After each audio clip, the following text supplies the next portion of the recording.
গত বৃহস্পতিবার রাতে নয়াদিল্লির এইমসে চিকিৎসাধীন অবস্থায় শেষ নিঃশ্বাস ত্যাগ করেন ভারতের প্রাক্তন প্রধানমন্ত্রী এবং প্রবীণ কংগ্রেস নেতা ডাক্তার মনমোহন সিং।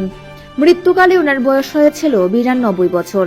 আজ প্রদেশ কংগ্রেসের উদ্যোগে কংগ্রেস ভবনে ওনার প্রতি স্মৃতিচারণ এবং শ্রদ্ধাঞ্জলি অনুষ্ঠানের আয়োজন করা হয়।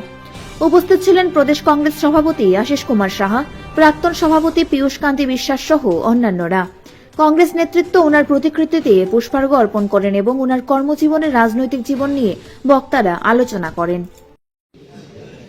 প্রয়াত প্রাক্তন প্রধানমন্ত্রী ডক্টর মনমোহন সিং উনি পরলোক গমন করায় সারা দেশ জুড়ে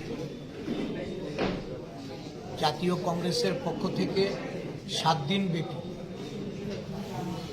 শোক জ্ঞাপন করা এবং ওনার বিদেহী আত্মার সদ্গতি কামনা করে রাজ্যে রাজ্যে ভারতবর্ষের প্রতিটি জেলায় জাতীয় কংগ্রেস শোক সভার আয়োজন করার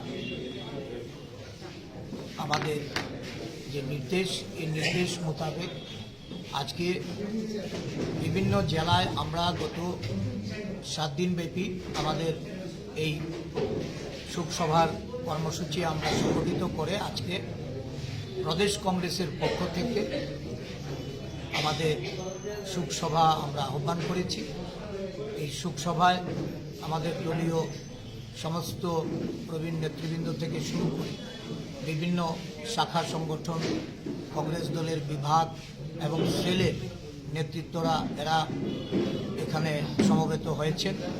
আমরা প্রয়াত প্রাক্তন প্রধানমন্ত্রী ডক্টর মনমোহন সিংজির প্রতিকৃতিতে শ্রদ্ধার্ঘ্য অর্পণ করে তার পরিবার পরিজনদের প্রতি আমাদের দলের পক্ষ থেকে, ত্রিপুরা প্রদেশ কংগ্রেসের পক্ষ থেকে আমরা সমবেদনা জ্ঞাপন করছি। Bureau report, Dharmanagar news online.